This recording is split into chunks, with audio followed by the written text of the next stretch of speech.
À Niederbronn-les-Bains, à hauteur du cimetière militaire, se déroule la Vosgy-Gazelle. Une première dans le Bas-Rhin, la course est exclusivement féminine.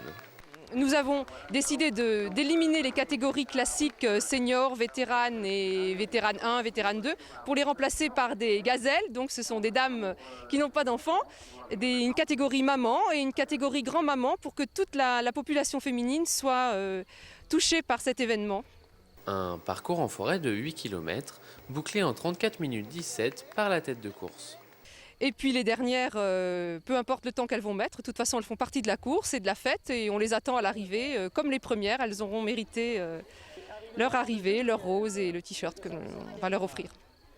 Un encadrement total et une organisation performante qui permirent également aux 111 candidates de se retrouver lors de l'échauffement, puis après course pour une séance de stretching.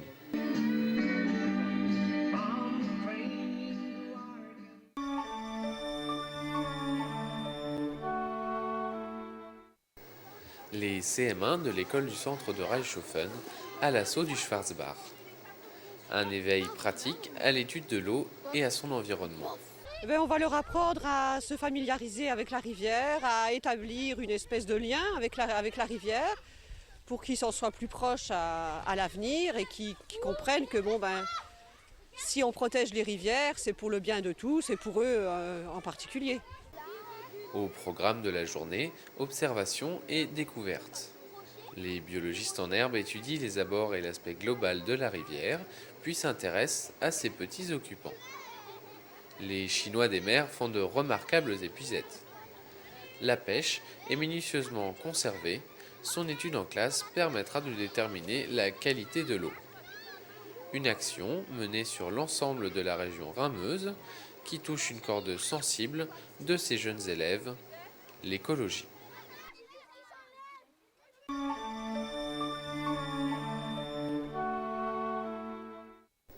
journée porte ouverte chez 16 artisans de notre région.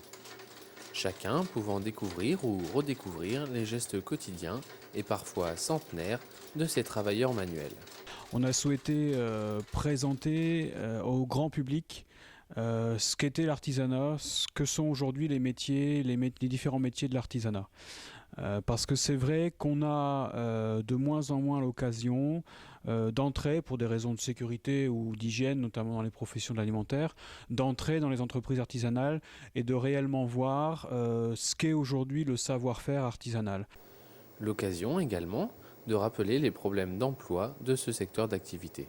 Les jeunes méconnaissent un peu ce métier.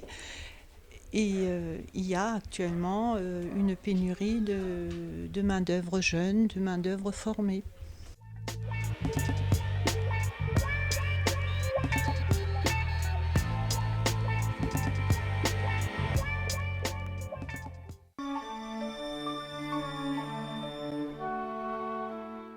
On a pour but en fait de proposer aux femmes des activités qu'elles n'auraient pas eu l'occasion de faire ou envie de faire seules. Et jusqu'à présent, on a fait donc beaucoup de poterie avec Viviane, de la gymnastique, du tai chi, une séance d'esthétique, une séance sur les produits bio. Et pour Noël et pour Pâques, on a également fait des séances de déco. Je pense qu'elles sont motivées puisqu'en fait, nous, on propose des activités, mais elles peuvent aussi proposer des choses qu'elles ont envie de faire. Toutes les idées, en fait, sont les bienvenues et en fait, viennent des personnes qui fréquentent le groupe. Pour la poterie, pour que Viviane puisse s'occuper en fait de toutes les personnes, elle préconise, disons, une quinzaine de personnes. Aujourd'hui, je leur fais faire une technique qui est une technique au colombin et qui consiste à faire des boudins, donc des colombins, qu'on superpose l'un sur l'autre et qu'on travaille. En fait, c'est une technique très archaïque qui nous vient des Africains, de la nuit des temps. Toutes les Africaines travaillent encore comme ça. C'est pas aussi régulier que si on travaille autour. En fait, on a l'impression que la terre vit plus sous les doigts. J'emmène tous ces objets par après chez moi, je le leur cuis et puis après, elles en font ce qu'elles veulent. Si elles veulent les exposer, c'est ce qu'elles feront, on verra. Ça fait leur deuxième expérience là sur ce groupe et puis elles aiment beaucoup ça et puis elles sont très studieuses en fait. La poterie est un sujet tellement vaste, il y a tellement de choses à découvrir, on peut toujours tomber sur de nouvelles idées en fait. C'est donc pour apprendre d'autres choses, pour sortir un peu de leur quotidien. Le côté rencontre. Et le côté également ne pas rester seul, partager des idées. Lieu de rencontre, quoi. Autant c'est la maîtresse qui l'a fait. La main entière. On va dire que tout le monde est au même niveau, pour faire peur à personne, quoi. Non, mais bon, c'est pas. On a fait, nous, par exemple, qui sommes à la base, du groupe. C'est vrai qu'on en est à la 4e ou la 5e séance poterie. Mais ça va du débutant. Il y a des gens qui viennent de commencer, d'autres qui en ont fait que 2. Tout le monde peut venir. Les activités cessent en fin juin. On va essayer de refaire un programme en septembre, de le proposer. Et on a surtout prévu de faire un atelier théâtre permanent. L'atelier poterie qui fonctionnera avec Viviane de façon permanente également. On aimerait proposer un stage d'informatique avec la Castine Reichshofen. Une séance secouriste avec les pompiers de Niederbronn pour les premiers gestes en fait de secours. Les personnes qui ont des enfants en bas âge, qui tombent, etc. Souvent on ne sait pas comment réagir. Donc on pense que c'est intéressant et on attend également des idées ou des propositions d'autres personnes. Et bien sûr, toute personne intéressée peut se joindre à nous quand elle a envie, quoi.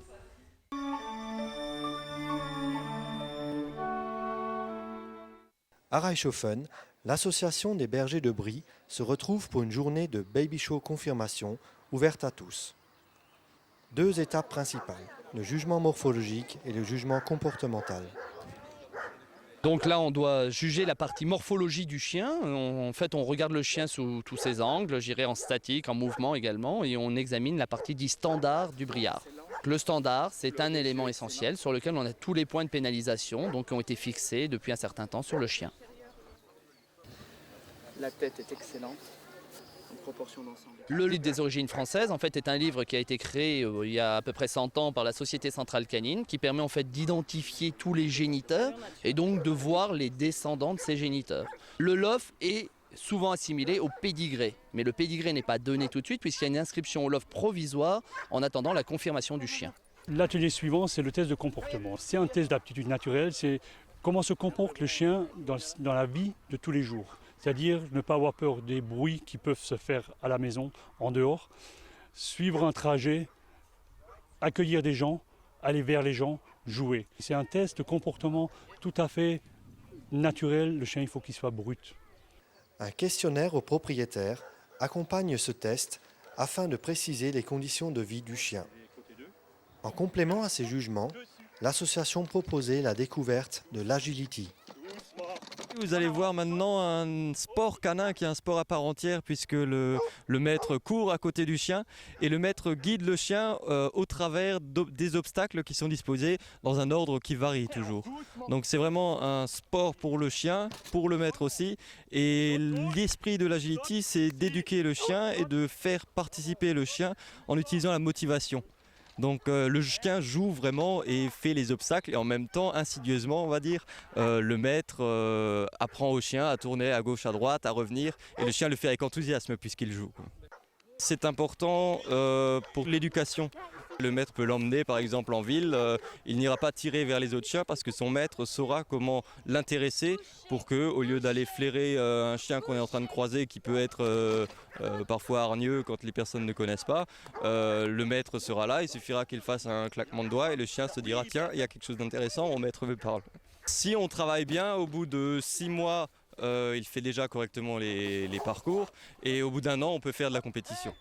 Mais c'est en prenant un chien jeune, en travaillant régulièrement, toujours avec cette motivation et cet enthousiasme qui est caractéristique de l'agility. C'est une très belle race, c'est une des plus anciennes races de bergers français, c'est la plus ancienne race de bergers français. Et bon, on s'est attaché en fait à cette race et on défend ce chien qui a besoin de respecter son standard à tout niveau.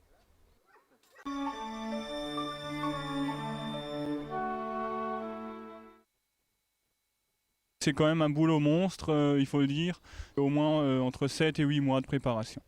Nous avons de la chance, j'ai un fils qui est ébéniste et qui s'est volontairement tout de suite proposé à nous préparer l'aménagement de telle manière à ce qu'on ne perde pas au volume, mais qu'on protège un maximum l'intérieur. Parce qu'après ce sera quand même de nouveau une voiture de balade. On part de Nîmes-les-Bains même, jusqu'au sud de l'Espagne, Gibraltar, qui est déjà un trajet de 2500 km. Bon, on s'est répartis, Alain et moi, comme un accord, qu'on allait essayer d'interchanger à chaque fois qu'il y en ait l'un qui est fatigué, suivant le nombre de kilomètres et le nombre d'heures de conduite, pour éviter déjà les accidents de circulation, parce qu'on sera quand même sur autoroute pratiquement jusqu'au sud. Une fois arrivé donc sur place, c'est vrai qu'il y aura donc un pilote et un copilote. Ça sera Alain le navigateur parce qu'il y aura une grande partie, il faut savoir, de navigation. On ne connaît pas à l'heure actuelle le roadbook. Le Maroc, ça va être un pays qu'on va découvrir dans son intégralité. La première démarche était vraiment le consulat du Maroc. On a été reçus avec tous les honneurs, je ne vais pas dire en grande pompe, mais en toute convivialité par le consulat. Pendant 2 heures, on nous a expliqué quelles sont les moralités, les mœurs et tout ça, qu'est-ce qu'il faut pas, surtout ce qu'il ne faut pas faire. On nous a également rassuré que 85% de la population maîtrise le français. Donc avec le français et l'anglais, on devrait s'en sortir. Sinon, c'est comme au temps des anciens, c'est la fumée et on fait des bouffées de fumée comme les Indiens, quoi. Je pense qu'on devrait se supporter. Il y aura peut-être de temps en temps un coup de gueulante, de soit lui ou moi, mais bon, je pense que vu l'ambiance du raid et je pense l'envie de faire la même chose, ça devrait marcher sans problème. Le but de ce raid n'est nullement de faire des vacances. Le but, effectivement, c'est un voyage qui nous mène au Maroc pour aller à l'encontre des enfants défavorisés.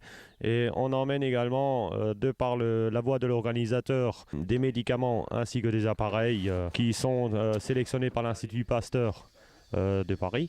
Nous, de notre côté, nous avons récolté le matériel pédagogique, crayons, stylos, tout ce qu'il en faut.